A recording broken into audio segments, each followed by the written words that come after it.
Yeah. 100% either. Yeah. And anything, I'm going on now. Anything that stops bloating. Okay. No, that's good. That's good. Okay. No, that's all good because it's all really relevant. It is. You'll see in a minute. You'll be going, that's why.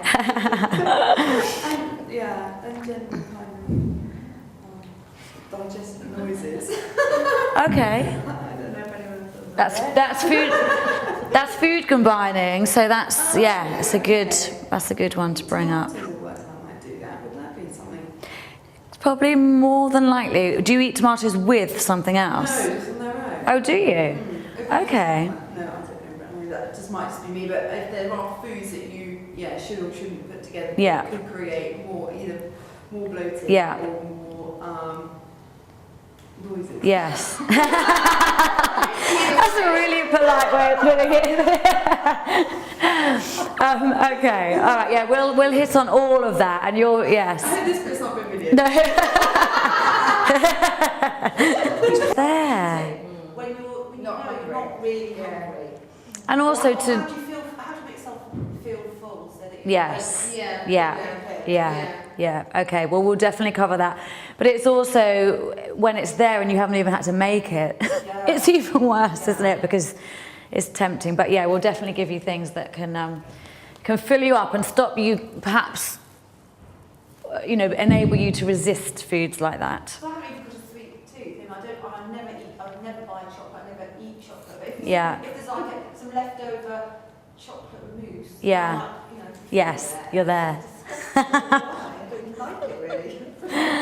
Okay, right. Well, I'm going to start with the slides. When it's smaller like this, sometimes I prefer not to do slides, but I will because I've sort of catered it around. It's really, basically, I'm a naturopathic nutritional therapist, and that means that I look at all sorts of different ways to detoxify the body and to bring the body to peak health. But my sort of speciality, if you like, is really about giving people more energy, giving your body the tools to give you more energy. And what happens, it's a bit like sort of chicken and egg situation. The better you eat, the more energy you have, the more inclined you are to go on, the better you feel, the better you look, the better your mind works. And we can then stop the crave or stop the temptation or reaching for the things that aren't quite so good.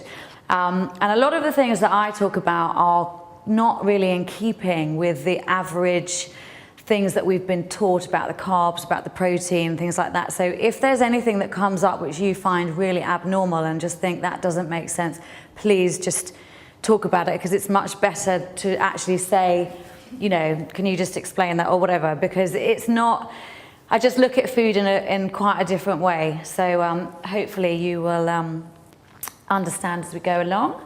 And the information I'm about to share with you it comes from many different sources, really, and I was a bit of a late studier. I went back to university and qualified 4 years ago, and it was really a sort of something I was very passionate about anyway, but also with nutrition, you probably all know this feeling. There is so much advice out there, and you get so bogged down by, is this right, is that right? And hopefully tonight I can sort of make things right and make you really understand what has worked for clients that I see and people that I know. And when I came out of university, I set up a clinic and worked alongside quite a lot of brilliant professionals in London, and I felt really lucky to have learnt from them. But the reason I started doing seminars is because I was getting so excited about the results that I was getting from clients, and that they were doing things that were actually sorting what we perceive to be quite common ailments, but they've been suffering for, say, 20 years from things like IBS, Crohn's, migraines, whatever, and suddenly within a month or 2 months we were able to turn that around, so they just weren't suffering anymore, which was just really, really nice. So it's more about the proof that I've been getting and the excitement that I've been getting through the way that I deal with people's disease, illness, energy levels. And I also deal with quite a lot of athletes as well, trying to get to the next level of peak energy and stopping having injuries when they're really training hard and stuff like that. So it never ceases to amaze me actually how powerful food is, and how much it can do, good or bad, quite quickly as well. So that's really what I want to share. And the one thing that I've learned is that it is absolutely remarkable if we give our body the right tools, what we can do. So I will talk about that in a minute. Actually, before I go to that one, could I have a volunteer body? Come on then. What's your name? Christine. Christine, come and stand here, Christine. Okay, so you look at Christine, okay, and you see lovely hair, skin, and everything else you see. What would you say Christine is made up of?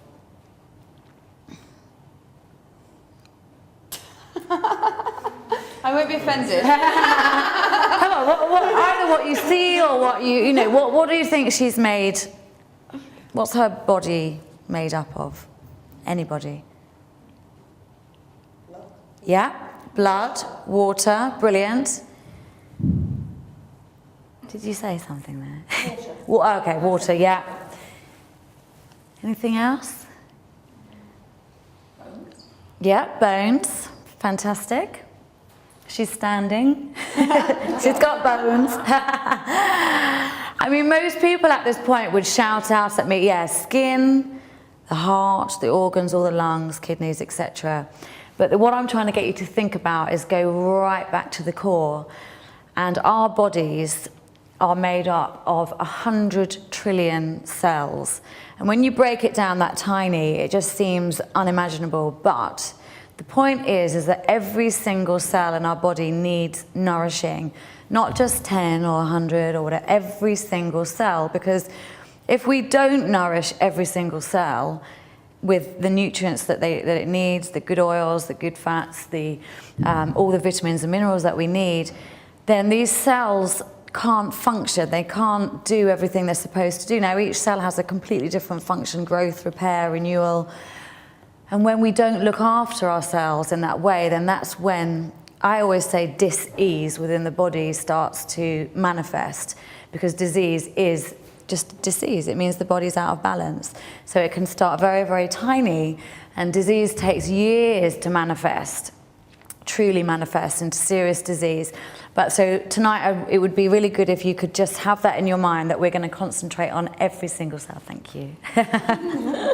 And beautiful cells they are. So we have over 100 trillion cells in our body, and it's just a good thing to remember. And as I talked about a minute ago, I've seen many people suffering from very regular, or which we would class as acceptable things. For example, IBS. I had a client who's been suffering for over 20 years. We just cleared up the blood, detoxified the liver, and cleaned out, we sort of healed the bowel, and within about 28 days, that had completely gone. High cholesterol is another one that people go to the doctor, they have a test, they have high cholesterol, statins, there you go. Statins, and I'm not here to slag off medication at all, because it definitely has its place, but I think we get prescribed medication way too heavily and way too much. And actually, if you look up the definition of medication, there is you will not find anywhere that any medicine can cure disease. Medication is there to mask the symptoms. That's not how it's written, but it is there to aid a symptom not to feel so bad.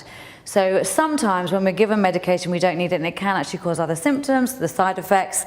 So it's just to be mindful of that. But high cholesterol we need good cholesterol in our diet. So we need to eat certain foods to bring the bad cholesterol down and maintain the good cholesterol, and it's actually very simple to do. With women, fertility problems, hormonal issues, and with men actually, diet is key. You can whack your hormones out of sync by having 1 month. For example, December is the most common month in January for women to go to their gynecologist with pain. They've got a cyst, and it's because the high sugar content during December, it's just accelerated everything. Its hormones are out of whack. And the same with men too. They can actually suffer in a million different ways with hormones, and it can affect your mood, without you really realizing until you're at a point where you just feel really groggy and quite bad. And by bringing the good nutrients back in, you can balance that out again pretty easily. Acid reflux, the biggest selling medication that flies off our shelves are antacids, Gaviscon, things like that. Change your diet. Again, add the nutrients, include the water and the good oils, and you can completely knock any digestive complaints on the head. So illness manifests for a number of reasons, but I think there are 3 specific reasons. Number 1 is because most of us, 90% of us these days, are nutrient deficient. We are too acidic. I'm going to explain about that in a minute. And we are immune suppressed. Our immune systems are fighting so hard to keep us well. Our 100 trillion cells, our body just wants to keep us well, but sometimes the overload of stress, toxins, bad food, is just all too much. So we are immune suppressed. So how I got into nutrition, I was sort of laughing because I redid this slide and it says partying, which is not actually, it just looks really bad. But my point is that we all have had times in our lives, maybe we still do, or we have had, where we abuse our bodies. We know we're eating the wrong thing. We know we're doing the wrong thing. We know we're not exercising. So my story was basically partied right the way through my 20s. And then when I had my daughter 10 years ago, I obviously had nothing left, no reserves left, and developed a chronic stomach disorder. And I was sent to every specialist. Nobody could find anything wrong, and in the end it was nutrition that just completely sorted it out. And I needn't have gone through endless tests and horrible situation, but I didn't know anything at the time. I didn't know enough. So that was my story, how I got into it. But the one thing that I've also discovered, it's a bit of a myth. People also tend to think that you are born into a certain constitution. So if your mother suffers from something, you are likely to. If your father had a heart attack at 50, you are going to.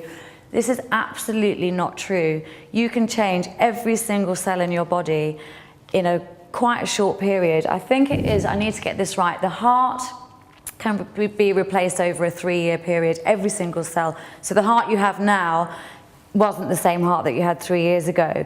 So if you start developing a disease, you can reverse it by eating the right foods, adding the right superfoods, and I have seen this happen time and time again, and I will talk about that in more detail in a minute. But the one thing that we fail to do as a nation is pay attention to the warning signals. I must see, I would say, almost everybody that walks in the clinics that I run are really tired. The one complaint they have is, I want more energy, I'm really tired. I wake up wondering when I can go to bed. And it's just not a nice way to live, because if you don't have that energy to get you through the day, life feels like a bit of a treadmill and it's not very pleasant. So we're going to talk about how we can make that much more, we have to make you much more lively. Tiredness shouldn't be ignored. When your blood becomes thick and sticky because you're too acidic, which again we'll talk about in a minute, tiredness is a warning signal that something is not right. So you need to do something about it, because that is the beginning of the manifestation of things changing, the cells changing. Aches, pains, and inflammation.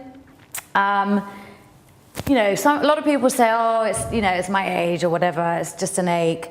And actually, if you're fully, if you've got all the nutrients that you need in your body, no matter what age you are, there's no reason why you should have aches and pains. In Japan, I think between 0 and 50, you're classed as young. Between 50 and 80, you're middle-aged. And between 80 and plus, 120, whatever it is, your class is old, or old age is setting in. So it's just I quite like it, because it just makes you think that actually here at 60 or whatever, that's so young. And you could still be very lively and sprinting around as long as you have the right nutrients. Your body will work perfectly as well as it did when you were 30. So these are all warning signals. If we have medication to cover up the inflammation, cover up the pain, it's not actually going to address what's going on underneath the surface. As we said, medication has its place, but too much medication is not always necessary and can cause more harm than good. So looking after yourself, focusing on you. We've all got people that rely on us, whether it be boyfriend, husband, children, mother, you know, whatever. So I don't know why it is that a lot of people feel that to look after ourselves is a bit indulgent, or maybe we're being a bit self-absorbed or whatever, but you are the most important thing that matters, because if you don't look after yourself, then how are you going to take care of your loved ones or other people that need you around? So you have to focus in on you and what your body needs, because everybody's different. So, you know, I'm going to give you a basis, but there are different things that you will all find in the talk tonight. So also what I love is that the healthier you become, the more vibrant you become, the more infectious it is for other people. So everybody around you will start to, you know what it's like if you've ever tried to do a diet and other people kind of, oh, what's that then? And they see you looking a bit better, or, you know, they see you glowing and they think, oh, you know, I'll try a bit of that. And 9 times out of 10, they'll try it for 2 minutes and then, you know, they'll get a bit fed up with it and it won't work. But if you know the core of nutrition and what your body really needs, then it's much easier just to continue on the right road. And being healthy is really sexy and vibrant, and you can actually, you can just do so much more. You have choices. Bad health takes away your choices. It makes you feel tired if you have pain, or if you have a disability, or if it causes you to not be able to get out of bed in the morning. It actually, it stalls your life. So being really healthy and looking after yourself is key. So the question is, and I ask this a lot because most people who come to see me have been diagnosed with something. Why do we all wait for something to go wrong or a diagnosis from the doctor before we do anything about it? So prevention is far better than a cure. I've been working at a place called Health Etc. recently in Winchester, because I was sending patients that came to me that were terminally ill to this centre, and they said, look, you need to come along and experience the week, and you need to work alongside us so you know exactly, you know, where you're sending your clients. And I had seen that my conclusion from that week is that yes, you can perform amazing things with food, but if you get really sick, you've got a huge mountain to climb to get well, and it's a long road. Whereas why not just nip it in the bud while it's, you know, if you get aches, pains, take notice of it, and let's deal with it now, knock it on the head, and I'm going to show you some things we can do. So basically, if you know somebody that is very unwell, it is possible to get better, and I've seen the most amazing things happen. There's a guy I met at Health Etc. who, his wife was the cleaner there, and he'd just had very sort of normal meals, been down the pub most of his life, and, you know, sort of, he was in his early 60s and he looked much older, and he'd been diagnosed with terminal bone cancer, and he was put on this really amazing regime of just juiced foods and superfoods, and within 4 months he was in remission, and he didn't even think he'd still be alive. So it was pretty amazing, and I saw quite a lot of other people like that. So what it did was it gave me real hope that, you know, again, in an extreme circumstance, you can still turn it around, but don't wait for that to happen. Another thing that's quite funny is that people play the blame game, where they disassociate the part of their body that's gone wrong. So, for example, if it's to do with their bowels, if they've been diagnosed with a bowel disease, they will say, oh, you know, well, my bowels, they've always been really weak. And they've, you know, actually, no, it's not. It's just that you haven't given them the right tools to be good. So that's why they haven't worked properly. It's exactly the same with other things. Heart disease, you know, oh, my heart, you know, it's just let me down. But actually, it's about giving it the right tools so that you can't possibly think that or even say it. So the main thing to realize is that you are the only person responsible for your health, nobody else, and it's up to you what you put in your body. There is no quick fix. However, the more effort you put in and the more knowledge you have, the better you will feel. It's almost like when you're really, really healthy and you've got all this energy, it's almost like a magic that kind of occurs and everything feels better about your life, and it's just really so much more enjoyable. So how would you like to feel if I was to say to you, if you had the perfect health, what would that mean to you? How would you feel? Lots of energy. So energy definitely being top there. Anybody else? Happy. Yeah, happy. Yeah, so it's going to give you that feeling of satisfaction and happiness and all of those, you know, really bubbly kind of feelings. Yeah. Anybody else? Looking healthier, happier. Yeah. Better. Yeah, so good physique, hair, nails, skin, bright eyes, all of that. Yeah. Yeah. No stress, better.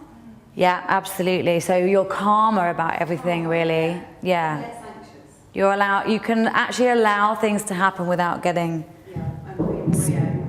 Yeah. Okay, well that's fantastic. So basically the main thing is really for everybody is about getting more energy. And with that energy comes so many things, exactly what you've said. Calmer, that's because your hormones are regulated, your sugar is balanced. And clarity of mind is one thing that for me is really key. If I have a day or if I go on holiday and everything lapses a bit, I actually feel like I can't think properly. So it's that sort of clearness of the mind. And attaining a high level of health, that can mean something different to every single one of us, but it means that you can achieve the things you want to achieve. So success and being focused is on so many different levels, but whatever that means to you, being healthier is going to allow you to get to where you want to be, and that's an absolute fact. So when you develop and when you become amazingly healthy and energized, you just automatically develop physically, mentally, and spiritually. It's almost like they kind of come hand in hand, and all these different energies and worlds just open up. And it's actually a really happy place to be. So, alkalizing your body and eating for your nutritional needs. In this country, food is very sociable, which, well, in the world actually it is, and that's good in one hand, but a lot of the time we're all chit-chatting and eating and there's music and it's all lovely, but we're not really paying attention to what we're eating or how much we're eating. So we'll eat a combination of all sorts of foods, we'll probably eat far more than we need, and also to look at the plate, and you actually really seriously thought about how much nutritional value is in that plate, on that plate that you're just about to eat. Sometimes it's not that great, but we haven't really thought about that, and then you feel full and you kind of think, I'm done. But changing your mindset to actually eating foods that you know is going to be of some nutritional value and you know is going to help your body in some way makes you look at food completely differently. The best way you can get nutrients into your body is to eat raw food. So when I mean raw salads, nuts, seeds, all that kind of foods, because these foods are what we call alkalizing foods. I'll explain to you about that in a minute. But also, when we just get so accustomed to cooked food that when you're a child, or if you give a child a piece of raw carrot or even raw broccoli or celery or anything, they will prefer to eat the raw carrot than the cooked. It's actually more tasty. And that is the same of most raw vegetables. Now, I don't know if anybody would eat, say, raw asparagus or raw green beans or raw broccoli, but it's got all its nutrients content still left in it, and it's actually much tastier. So I'm going to talk a little bit about raw foods. There's also, if you Google raw food, gourmet raw food, there's so much information about it. It's actually becoming a little bit trendy at the moment, which is quite nice for me because people don't look at you like you're a complete alien, like I'm not going to just eat raw food. But because people are realizing that food is energy. But if you think about food that grows, okay, so the sun shines and vegetables grow out the ground because the sun is shining and, you know, the food gets the energy from the sun. And it's exactly the same for us. We need to get energy from our food. And there's two types of food. There are live foods and dead foods, and foods that are energy rich, that are going to give us energy and mental clarity and all the rest of it, are foods that are live and they are raw, and foods that are dead foods are foods that are cooked. And I will explain a little bit more about what I mean in a minute. So the alkalizing theory is something I use in my clinic, and it is very easy to follow. But it does take a little bit of discipline. But the results every single time, even if you just changed your food a little bit to be more alkalized, you will notice a difference in how you feel. So I don't know if you all remember this probably from your school days, the pH scale. It's a scale that's used to measure whether a substance is acid or alkaline. And the reason I'm showing this to you now is because our bodies are always regulating everything. That's what they do. They're trying to keep us healthy. And we always have to maintain roughly a temperature of about 98 degrees. So if we get a temperature, it's literally a fraction, isn't it? It's not many gauges more. We start to worry and we think, okay, we need to do something to bring it down. Well, the alkalinity of our blood and our fluids and our cells always has to be around about a 7.4 on the pH scale. Now, most of us are quite stressed. We're eating the wrong foods. If you smoke or you drink and all of those things, you're going to make the blood, the cells, and the fluid very acidic. Disease can only manifest in an acidic body. If you are alkaline, you cannot manifest disease at all. That is why when somebody's got disease and you start alkalizing them, you neutralize the acid and you actually bring the body back into balance because it's come back to its 7.4 on the alkalizing scale. Now, our bodies naturally have a alkalizing buffering system in it, but it's a little bit of a scary prospect. Osteoporosis has become massive in this country, and that is because, pardon? Have you? Okay, well, I don't know whether you know this or whether it's something new for you, but if your body is acidic, what happens is if the foods that are going into the body are not alkalizing, the buffering system has to get the minerals from somewhere to buffer the acid to get it back to the alkalized state that it has to be in to keep us alive. So if the blood cannot get that from any other source, it starts leaching from the bones.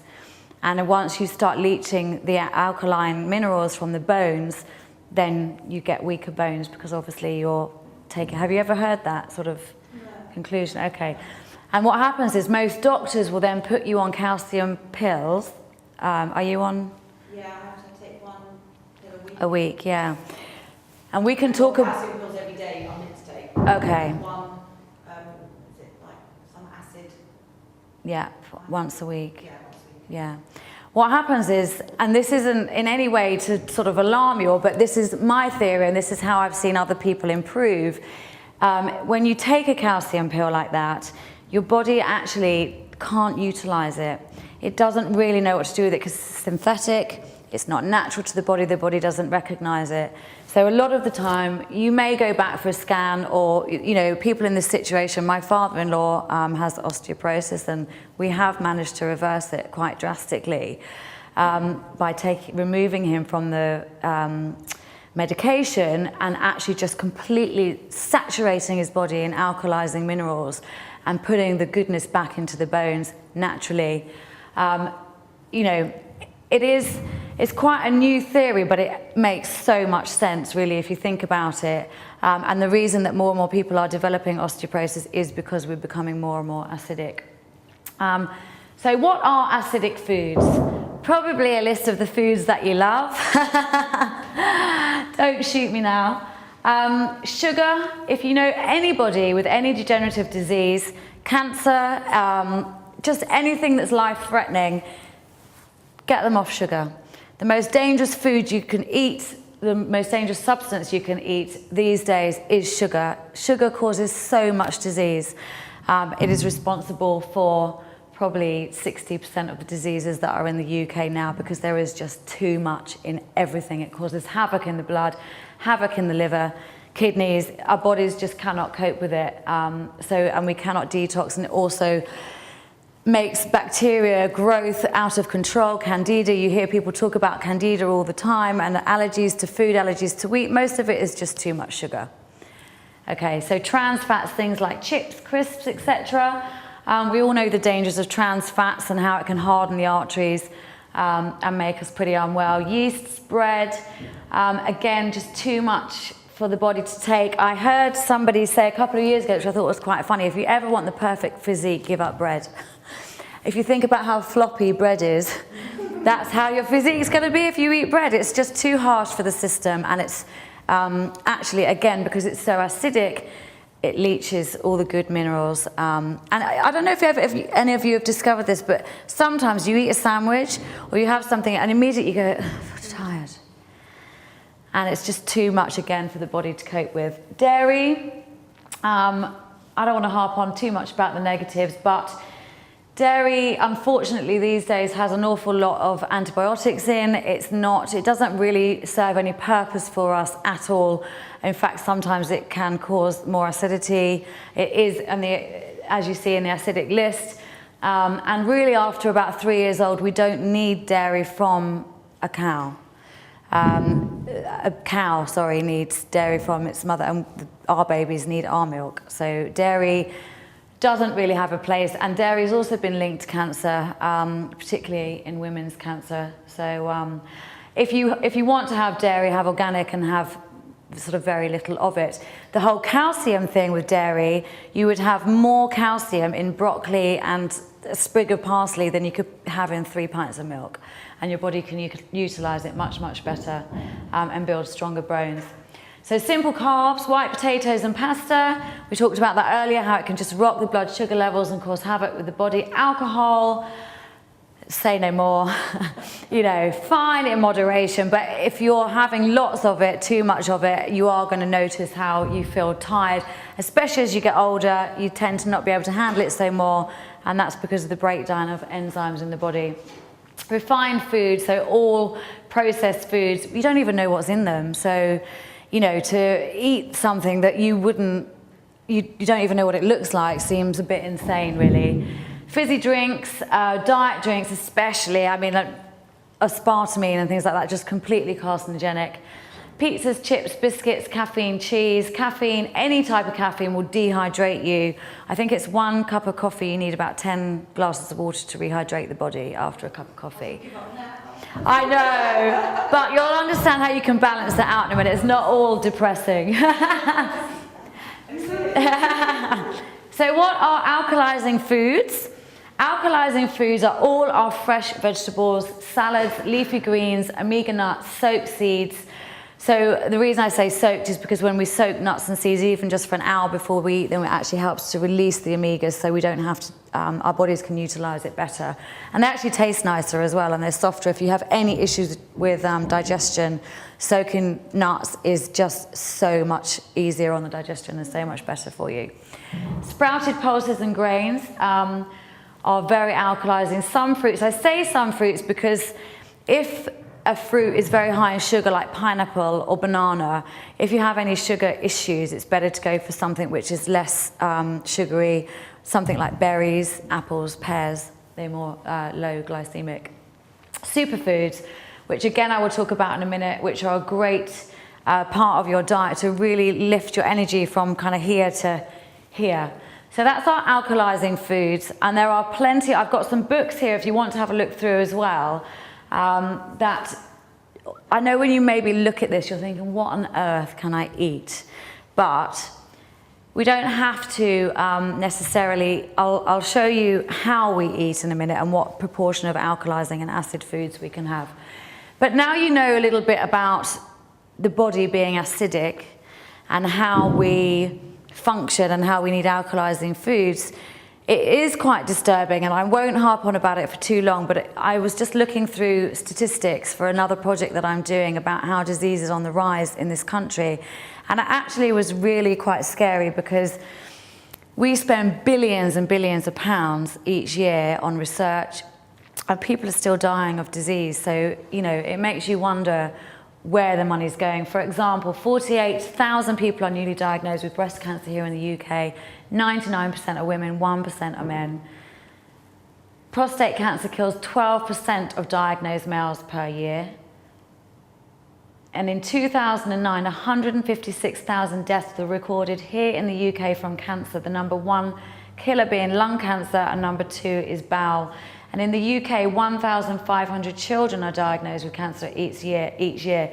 That's 1 in 500 children being diagnosed by the age of 14. I mean, I just found that shockingly high.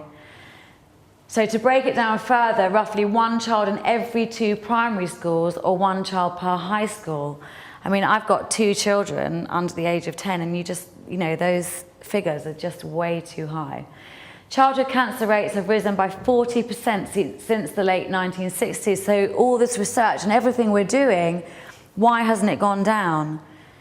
You know, why is it all increasing? Heart disease, someone dies from a heart attack every 6 minutes, so 10 people die every hour.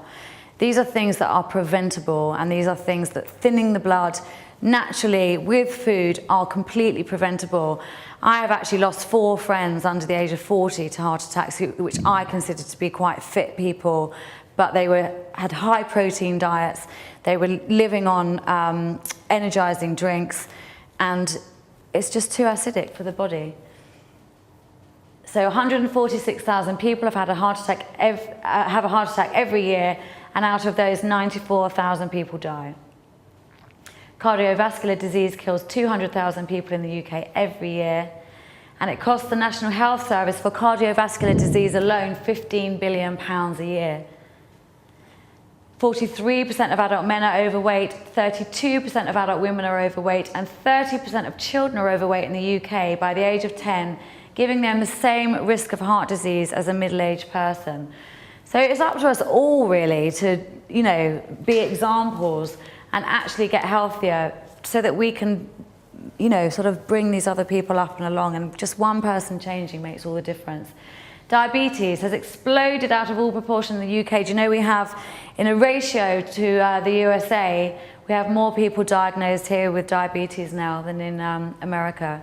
And in 1997, between 1997 and 2010, there was a 78% rise in new cases of diabetes. And actually, out of those, it was very low. The type 1 insulin dependent, which is the very serious diabetes, there was only 1,250. But the type 2 diagnosed was 41,000 as purely lifestyle related. So I found that quite frightening. Dementia and Alzheimer's, scarily, were in the top 10 killers in the UK. Diagnosis, 163 new cases of dementia occur in England and Wales each year, 1 every 3.2 minutes. And also, it can take between 18 months and 15 years to die from such illness. It sounds really depressing, but if everything we're sort of talking about in a minute can be put into place, then you can prevent all these things from getting out of control. They did a study in a home where they had people living with dementia, where they cut out the tea and coffee and they gave them extra water. It was in the Daily Mail and the Telegraph. They gave them extra water and omega-3, 6 and 9 in a liquid form, and the dementia stopped progressing. So to me, food, you know, and getting the right nutrients is everything. 1 in 4 people will be diagnosed with mental health issues this year, and we will be offered antidepressants. You know, the list just goes on and on and on, but I'm just going to give you a few examples of how I feel about disease and what happens to the body. For example, arthritis. What happens, the body becomes too toxic, too acidic, so the acid has to pool somewhere in the body. So it may go to the knees, to the wrists, to the fingers, and that's how it starts. And everybody with arthritis says, oh, it started in my finger, or it started in my knee. And if you then pull medication, acidic medication on top of that, you're going to make it worse. So that's why it spreads to another area of the body. If you alkaline the system, you can actually take it away. You can alkalize, you can buffer all that acid that we've been talking about, and it will actually disappear. And I've seen it happen many times now. Cancer, again, same theory. The body doesn't know what to do with the acid and the toxins, so it pulls the acid somewhere that it thinks safe. In women, normally breast, ovaries, that's the most common area. In men, lungs, prostate, bowel. And it's trying to keep you safe, so it will put this protective barrier. The body's trying to harden around the acid so that it protects you from it, and that's what's caused the tumour. So what happens is then you put on very acidic chemotherapy on top of that, and your whole body becomes completely acidic and your body can't repair. Alkalize the system, flood the body, and I'm talking really specialized care for this kind of thing, but flood the body in alkalizing foods, smoothies, and it just vanishes. It just eats away at this acid hardness, and it will gently buffer it away until it disappears. And I saw it happen with a lady recently with breast cancer.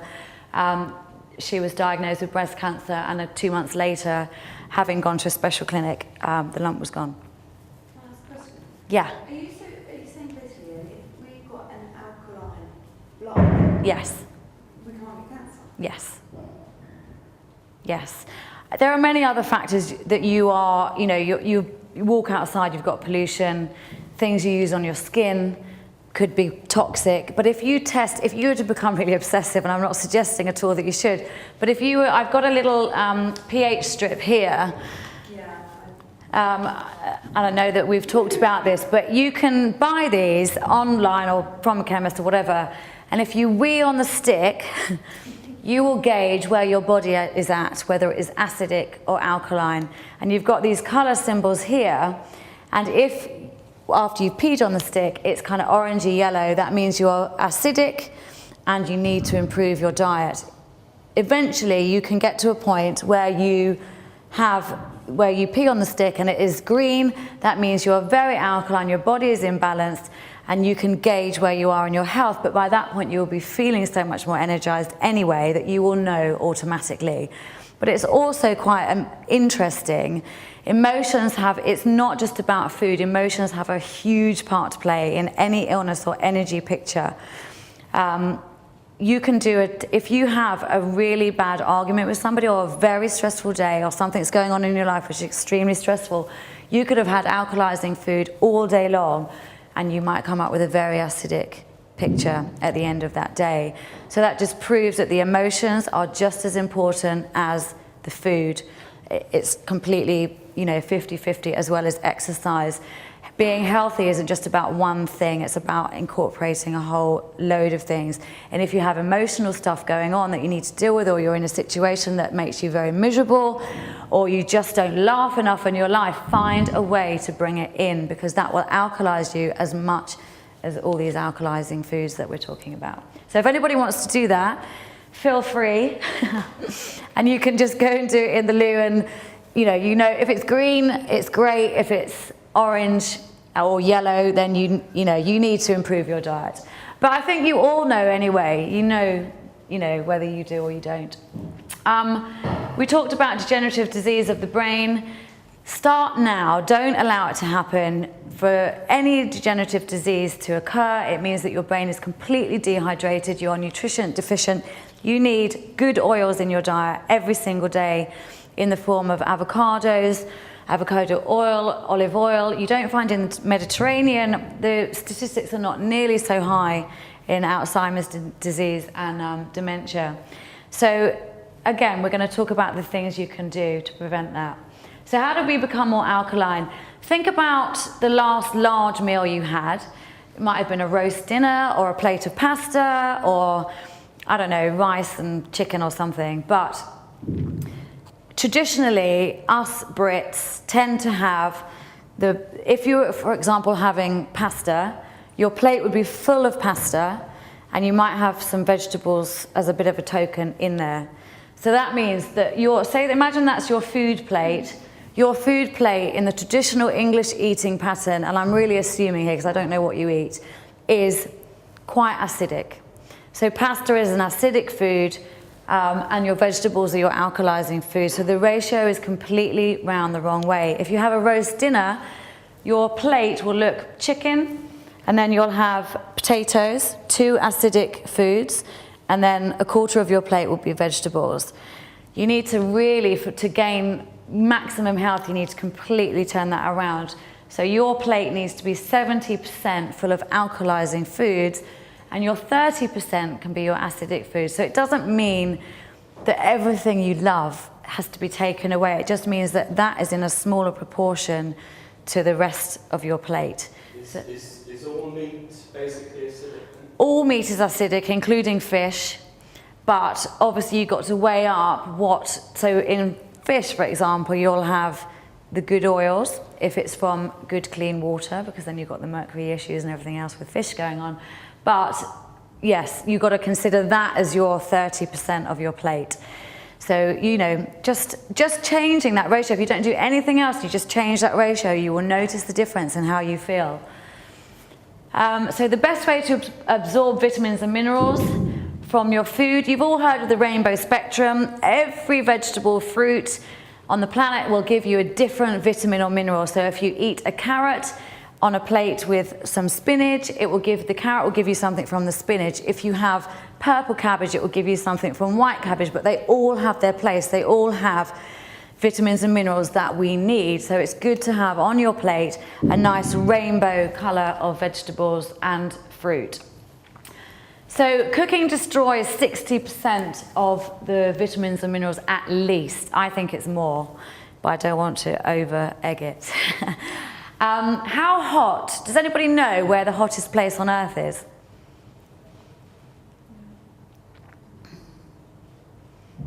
It's actually Death Valley in California, and the hottest recorded temperature has been 138 degrees.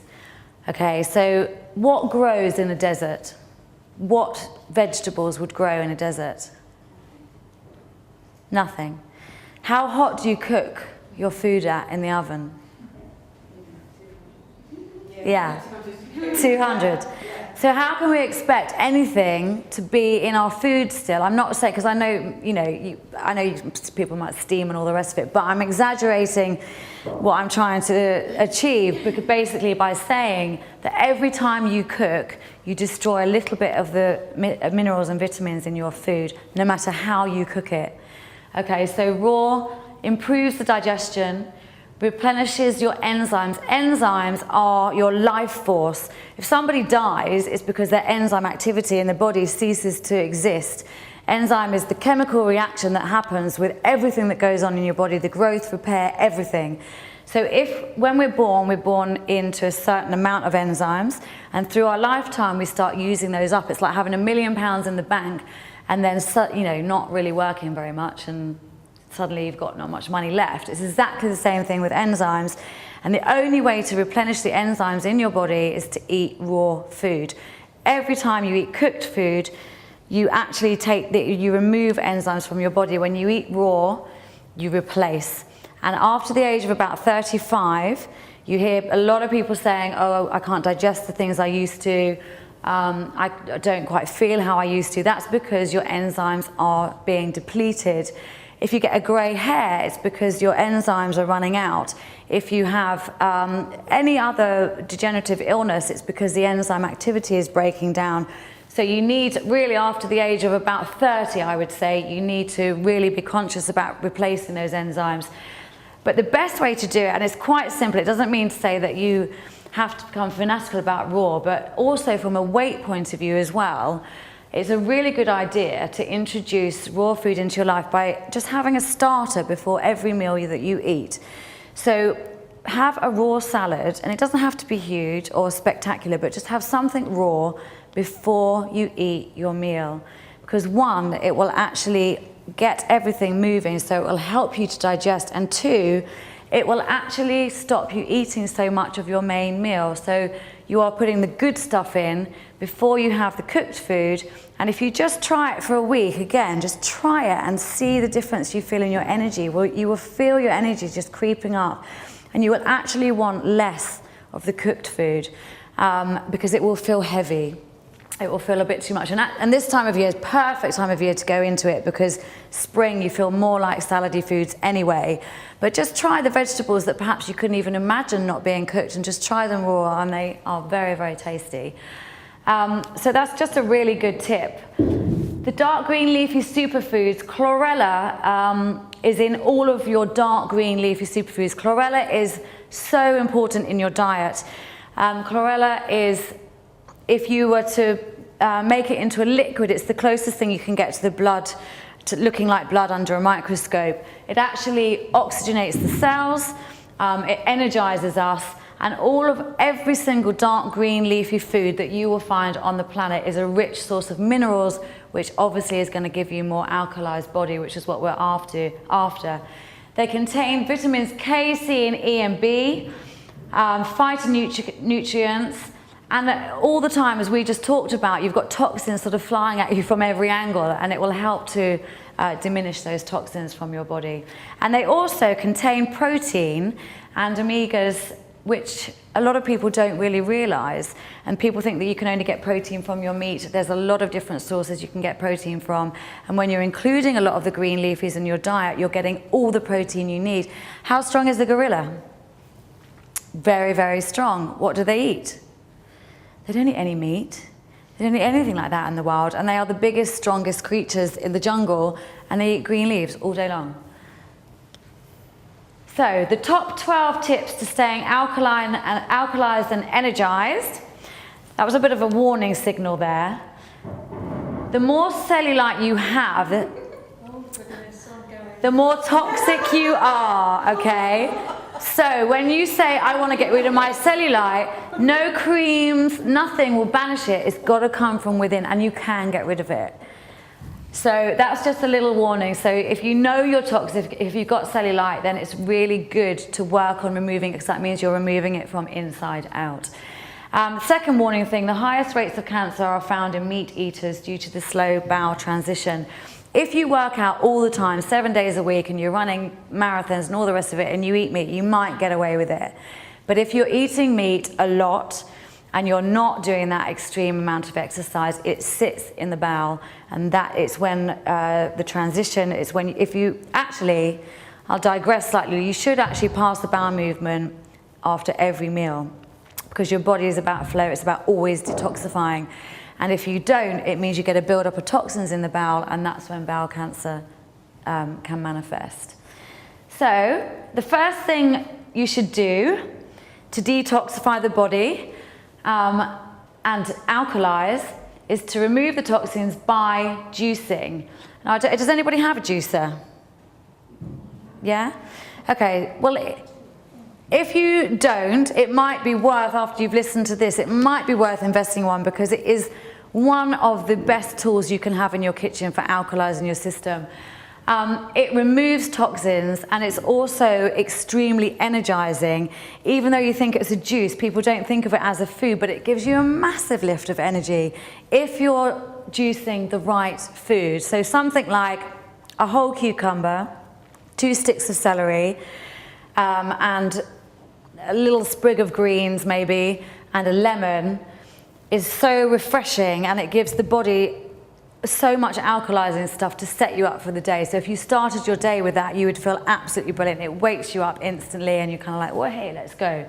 So I would definitely say that juicing is a very good thing to include in your daily diet. And you can include nice fruits in it sometimes, but fruits are still a sugar, and they do still affect the blood, and vegetables are much more alkalizing to the system. So if you're going to eat fruits, fruits should be eaten alone for best digestion. You were talking earlier about digestive issues. Fruit is definitely something that should be eaten on its own, away from other foods, because it digests very, very quickly, and other foods take longer, so it all gets a bit clogged up. So that's a good combining tip as well. So the second one is avoid all processed and packaged food. We have touched on that already, but if you think of live foods, dead foods, you look at processed foods, you crush it all up, it's really not looking like it's going to do anything for you. It has hidden sugars, hidden salts, and it's really not advisable to touch any processed or packaged foods. If you start to alkalize for a few weeks, and then you eat processed food, you will feel the difference within half an hour of eating it. It's quite amazing.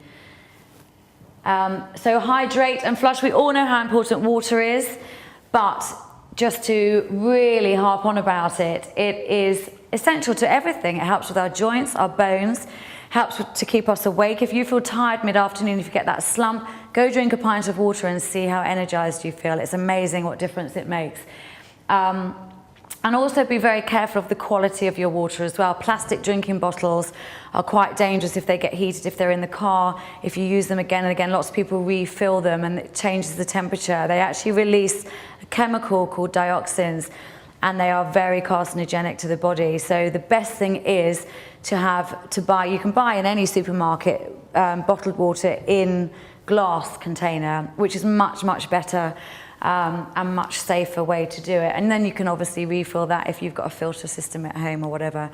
But our tap water as well, we're pretty lucky actually down here in the south coast, but tap water contains an awful lot of hormones. It contains a lot of chlorine, which is very poisonous. So even if it's just a Brit filter or something that's going to take some of the chemicals out, it's really advisable, because you don't want to be drinking your 2 litres of water a day if it's not clean water.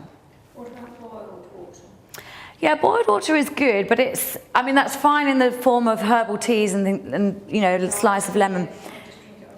But it's a bit of a catch-22, because it does remove some of the minerals when you boil it. So when you, if you're actually just filtering the water, the minerals get left in, and it's just a better quality of water. There's more energy in the water, whereas boiled tends to sort of get rid of quite a lot of the minerals. So a good filter would be the stuff that goes on the element, I suppose, is it? Yes, yeah.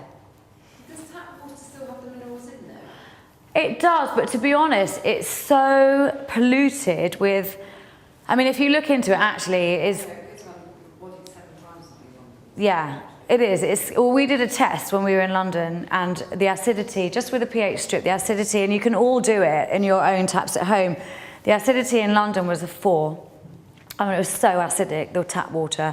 And here it's around about between a 5 and a 6, which isn't so bad, but the hormones that are actually in the water from all sorts of other residue, I just think it should be filtered, because you don't really need that. It's just added toxins in your body when water is supposed to be removing the toxins.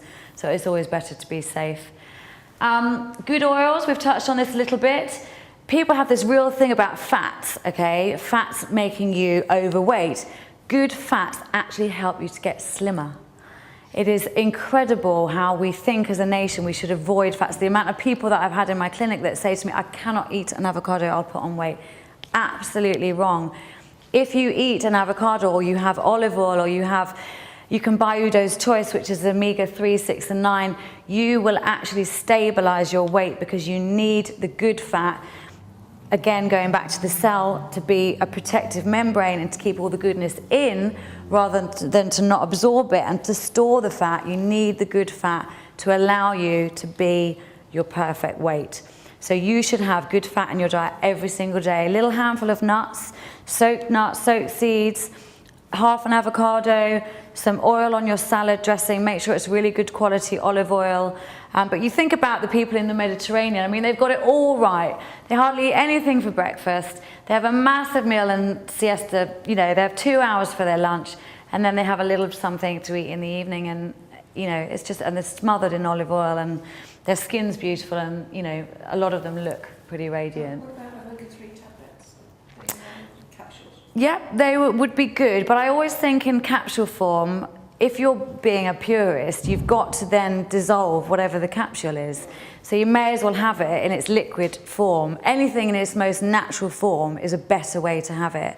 And also from a money point of view, I mean, supplements and things like that are quite expensive. So if you have it in liquid form, you've got much more control over how much you're having, and you're likely to have much more in the bottle than you would in a capsule. So you can buy it in bottles? Yes, you can buy, I'm talking all oils, like avocado oils, sesame oils. It's good to have a different spectrum of oils in your diet. But if you were to have something specific which has got the omega-3, 6 and 9 in, then Udo's Choice is a really good oil to buy. And you can buy it in, I think you can buy it in, you know, supermarkets now, not just health shops. And also good fats for your brain, absolutely essential. Swap your salt, so table salt, really acidic. A lot of people don't have it now anyway, but if you like salt, things like Himalayan salt and sea salt actually do have good minerals in. So, you know, it's good to include a little bit. And somebody told me a tip a few years ago, which really works. If you're having problems sleeping, a little tiny bit of Himalayan salt on your tongue, swig of water, off to sleep. It just calms you because of the magnesium in it. So, but obviously, you know, you wouldn't be doing that every night, but it's quite a nice tip if you're having a problem nodding off. Smoothieing. Does anybody have a blender at home? Yes. Okay. Blenders are really inexpensive these days and they're brilliant. I know Philips has a blender which is 30 quid and it's lasted people forever. Smoothieing is one of the best ways, other than juicing, to drench your body in alkalizing vegetables, because some days, we have to be real, we're not going to have time to wade through a big green salad and everything else that we need to eat. So a smoothie is a really quick way of, and actually very, very good because you don't have much digestion with a smoothie because it's already done for you, of getting all your alkalizing vegetables into you. Smoothies consist of very similar to the juicing. Cucumbers, celery. Celery is very, very good at keeping the blood thin and giving you all the potassium that you need. You can have things in your smoothie, a handful of kale, a handful of spinach. It sounds revolting, but if you just try it, if you've got a sweet tooth and you like something a bit sweeter, add an apple or a pear or something, low sugar fruit. But also the best way to sweeten it is coconut milk. So you can add water and coconut milk or coconut water, which is exceedingly good for you. Sorry, not milk. I said coconut milk, didn't I? Coconut water. And it's just like adding normal water, but it just tastes really sweet and it's full of electrolytes and potassium and it's very, very nourishing to the blood. Can you get that in the supermarket? Yes, you can now. Which is so brilliant because it's only just come in. I mean, you used to have to go get it online or go to London or whatever. But yeah, it's, where would it, is it in the sort of just juices? Where the juice? Some of them have it in their house. Like, you know, they do, not the normal juices, but they have other juices like exotic and stuff. Yeah, all that, yeah, around there, yeah. Okay. So yeah, and it's really good. Just have it in the fridge. If you've done a workout, and we'll talk about it in a minute actually, after a workout, it's absolutely brilliant to have a swig of the coconut water because it replaces everything that you lost, you know, when you're sweating.